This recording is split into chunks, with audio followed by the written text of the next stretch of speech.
And a Fox News alert, President Trump selected Judge Neil Gorsuch of the 10th Circuit Court of Appeals to fill Antonin Scalia's seat on the Supreme Court. Senator Ted Cruz will give us his reaction to that in just a minute. Good evening and welcome to Tucker Carlson Tonight. Also tonight, President Trump's temporary ban on refugees, one illegal immigrant who was opposed to it, is here to state his case. But first, back to the nomination of Judge Gorsuch. Less than an hour ago, President Trump had this to say. Today, I am keeping another promise to the American people by nominating Judge Neil Gorsuch of the United States Supreme Court to be of the United States Supreme Court. I respect, too, the fact that in our legal order, it is for Congress and not the courts to write new laws. It is the role of judges to apply, not alter, the work of the people's representatives. A judge who likes every outcome he reaches is very likely a bad judge, stretching for results he prefers rather than those the law demands. Well, even before this announcement, Senator Ted Cruz of Texas vowed that he would get this nominee confirmed by whatever means necessary, get him through the Senate.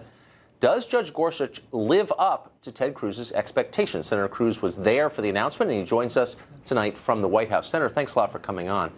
Had you Tucker, been elected great to be president, with you. And thank you. And congrats on the new show, by the way, and all the success you've enjoyed. Well, I appreciate that. If you'd been elected president, is this the judge you would have chosen for the Supreme Court? Well, I'll tell you, I think Judge Gorsuch is a home run. I am very, very happy. During the campaign, President Trump promised the American people if he was elected, he would nominate a principled constitutionalist to replace Justice Scalia. And tonight, President Trump kept his word. He honored that commitment. Tonight was a big, big deal. Did you know this was coming? Were you involved in vetting him? Well, you know, it's remarkable, Tucker. This has been, I think, the most transparent process we've ever seen for a Supreme Court nominee. Last year, during the election, Donald Trump put out a list of 21 nominees, and he made an ironclad commitment he would nominate from that list. So we all had the opportunity to vet those 21. The voters knew about it on Election Day. And indeed, in the weeks that have preceded this, the White House and the President have been actively consulting with members of the Senate, asking for our advice and consent. And I think Judge Gorsuch's record, he spent a decade on the Court of Appeals being faithful to the Constitution, following the law, demonstrating judicial humility, and not legislating from the bench. And I think that's exactly what the President promised the American people. It's what we expect in a Supreme Court justice. Will he get through the Senate? I believe he will. You know, a decade ago, Judge Gorsuch was nominated to the Court of Appeals, and he was confirmed by voice vote, which means not a single Democrat spoke up in opposition to him. And the question I would ask Senate Democrats now is, what's changed? What has changed? A decade ago, you were willing to confirm him to the Court of Appeals. And the only thing that's changed is he has a decade of an exemplary record. You know, something he said tonight, Judge Gorsuch, was very important. Any judge that agrees with the outcome of every case he decides is probably a bad judge. You know, a judge's job is not to pick which litigant you like better or pick which outcome or policy you like. It's to follow the law.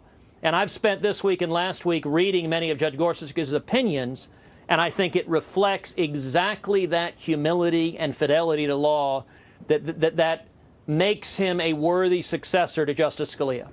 So you're advocating for him on the merits, which is great. Yes. But and I hate to ask you a political question, but I think it's meaningful. How exactly is he going to get through the Senate? Like, what's the scenario for that, do you think? Well, I believe he will be confirmed. I think on the record, his academic record, his background is extraordinary. You know, he is a graduate of Columbia, Harvard Law School. You know, he was a law clerk to Byron White, who is John F. Kennedy's only Supreme Court nomination. Was a Democrat himself, Byron White. And Judge Gorsuch's record is such that he has demonstrated the intelligence, the humility, the faithfulness to law, that I think Republicans are going to vote for him. But I also hope and believe a number of Democrats will as well. Those Democrats who were willing to confirm him 10 years ago, I hope that they will make the same decision now. Enough that he won't have to get through on a simple majority. Well, we will see if Democrats decide they want to try to filibuster this nomination. I hope they don't. I think that'd be a mistake for them to do so. But I'll tell you this, Tucker, one way or another, I believe the Senate will confirm Judge Gorsuch to the Supreme Court. The Democrats are not going to succeed in filibustering this nomination. And President Trump is going to meet his promise to the American people. This election was really a referendum on what kind of justice should replace Justice Scalia. And the Senate is going to help President Trump meet his commitment to the American people to have a principled constitutionalist on the Supreme Court. One way or another. Message received on that. So if he is, or as you say, when he is confirmed and joins the Supreme Court, what practical difference will it make? Can you name a couple decisions pending before the court and how you think he'll rule on them? Well, the justice he is replacing is Justice Antonin Scalia, who was truly a lion of the law, was an extraordinary conservative, was someone I knew and respected personally. And I believe that Judge Gorsuch is likely to follow in the pattern of Justice Scalia, following the law, vigorously defending the Bill of Rights, our fundamental liberties, whether religious liberty, whether the Second Amendment, whether our basic rights protected under the Constitution. And so what that means is it will maintain the balance of power on the Supreme Court. If Hillary Clinton had been elected and a liberal judicial activist had been put on the court, we would have lost much of our fundamental religious liberty. We would have lost, or at least it would have been, our Second Amendment right to keep and bear arms would have been greatly imperiled. Principles of federalism would have been in danger.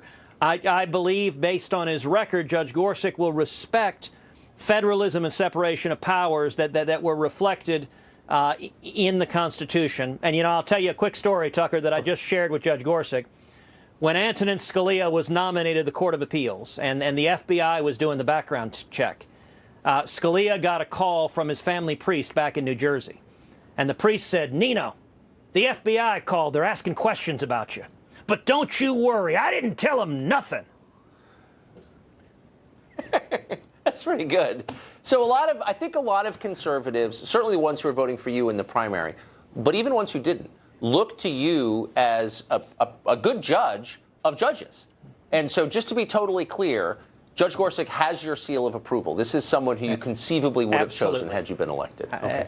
Absolutely. And I will say that, I mean, I took the time to read a number of his opinions and really to ask the question, for anyone to succeed, Antonin Scalia is an enormous responsibility. And I think his demonstrated record on the Court of Appeals provides a proven record to suggest he'll do that. My advice to the president and the White House was, look for a proven record. Don't roll the dice. Don't let someone say, trust me, but look for a proven record because the stakes are too high for us to take a chance. I think that's exactly what President Trump did here, is he looked for a proven record and he kept his commitment to the American people. So my last question is, Democrats are going to say, and I'm sure they already are, and it's not a crazy point, that the former president, Obama, put up Merrick Garland. He had a right to do that constitutionally, and Republicans refused to allow that to go forward. Why should we play ball with this? I mean, if that's the new standard, we don't like your guy, we're not even moving on it. What would you say to that? Right. You're right. That's the argument many Democrats will make. I think they're fundamentally different circumstances. When Justice Scalia passed away, he passed away last year, right in the middle of a presidential election. For 80 years, the Senate has never confirmed a Supreme Court vacancy that occurred in a presidential year.